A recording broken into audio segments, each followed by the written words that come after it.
Well, hello there. This is Greg, and today I want to share the story of the disciples on the road to Emmaus, as told in the book of Luke in the New Testament, chapter 24, verses 13 through 30. I love this, and the reason why I'm sharing this one with you today is because it's another one of those situations where we've got a wonderful story from the life of the Savior, and also some beautiful art and some amazing music that all comes together at the same time, excuse me.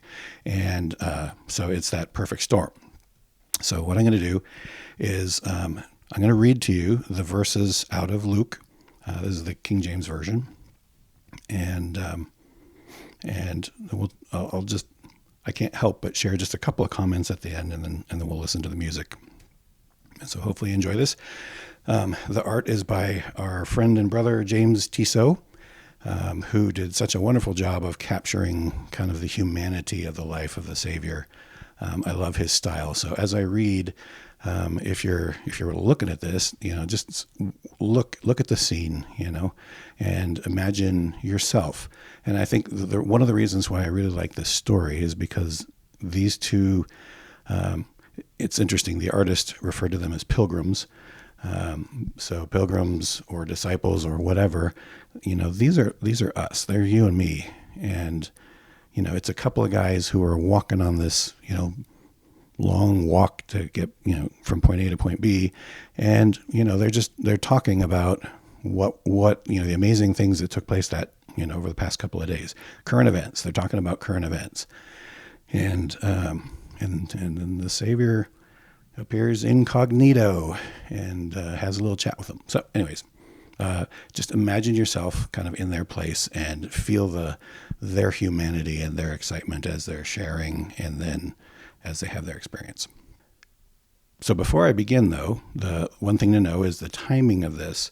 This verse 13, picks up literally right after Peter and Mary and company returned from discovering Christ's empty tomb.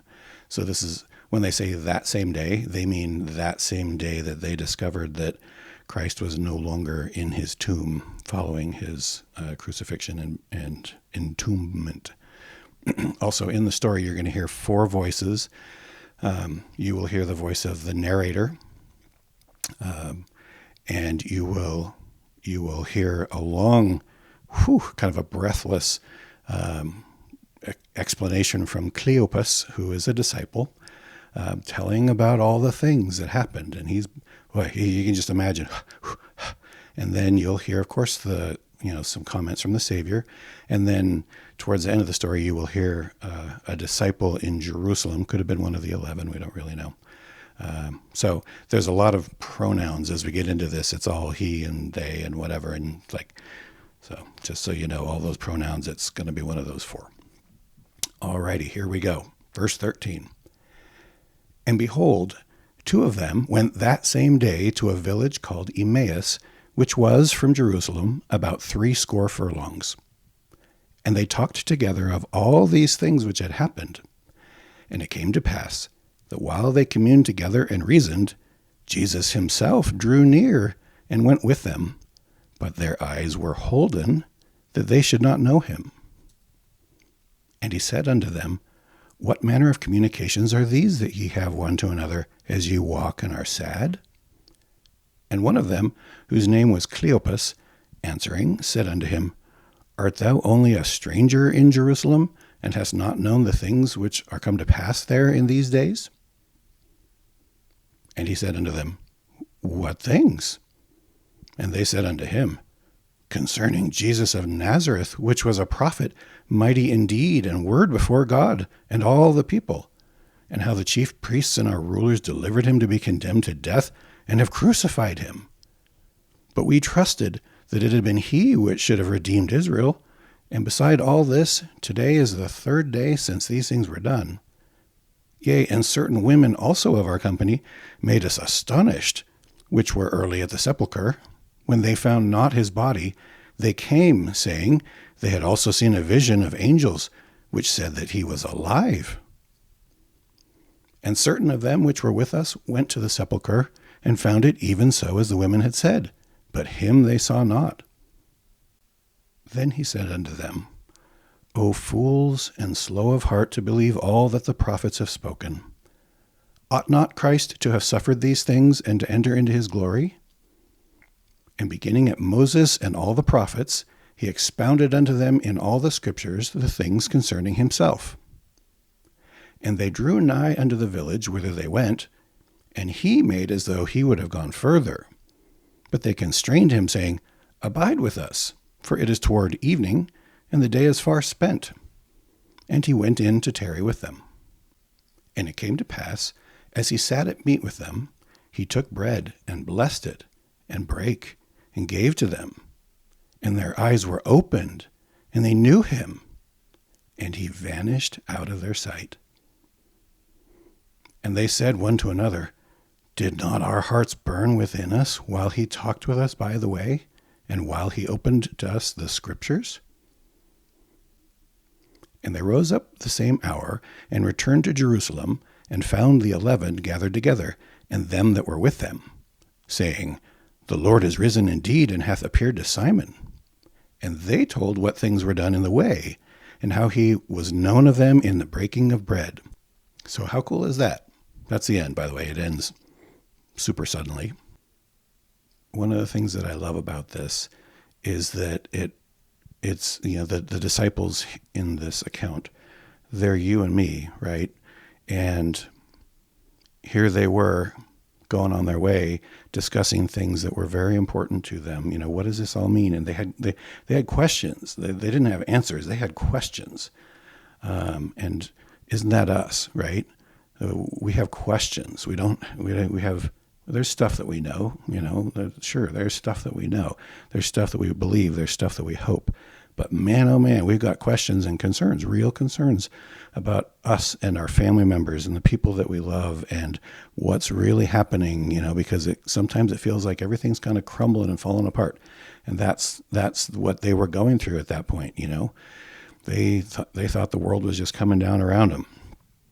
And as they were discussing these things that were of the utmost importance, the Savior,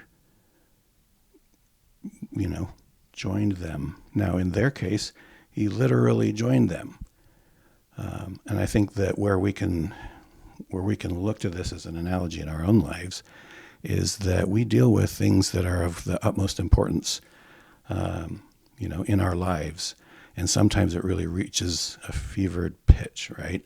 And I think those are the times most of all when, the Savior is with us, when his Spirit is with us, comforting us. And if we are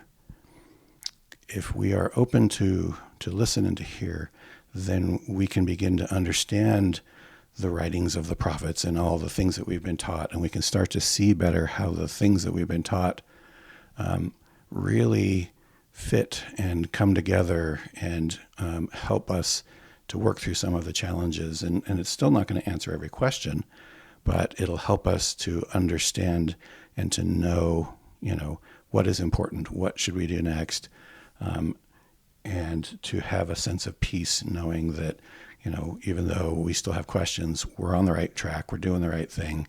This next step is the right next step to take, even though we don't know exactly where it's going to lead. Excuse me. So I love this story.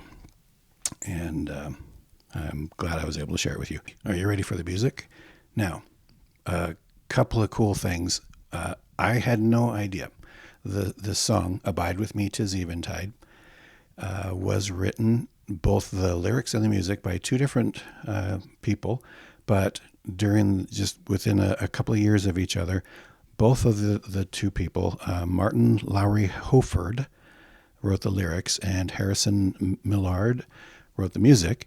They were both officers in the American Civil War, and they wrote it while the war was going on.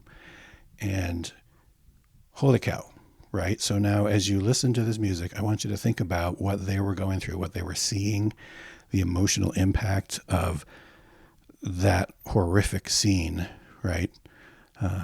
And then, I don't know, it is, I think, just one more way that this is so applicable to us in our day, on so many levels, right? There's a line in the song that says, "The darkness of the world I fear would in my home abide." And don't we worry about that today, right? While we don't have bloody battles in the United States that are, comparable to Gettysburg and those sorts of things in the Civil War, we certainly have, there are horrors going on all around us. And of course, we are fighting, civil wars of other sorts. And so for whatever reason and on whatever level, I think we all fear that the darkness of the world will make its way into our homes and into our lives. And so, here again is just another level of appreciation that I have for the music that goes with these words. The two disciples were worried that everything had come crashing down. And so there was this darkness, it had killed their Lord. And so when, how long before it just overtakes everything? So this, I think there is great relevance in the story in the scriptures, in the music that is written, of, acknowledging that darkness which is all around us, and the ability for the Savior to bring us peace when we most need it. And that hits us all from time to time. Now, the music itself was performed by a combined choir from the Brigham Young University students. And I love this version. It's an a cappella version. And it's just sweet to listen to. You can see, if you're watching the actual video of the performance, which I'll include the link in the comments to this video, you can see in their faces that this is very important to them. And I love that. There are many versions of this performed by lots of choirs, and they're all beautiful. I just happened to pick this one. It was special to me at this moment.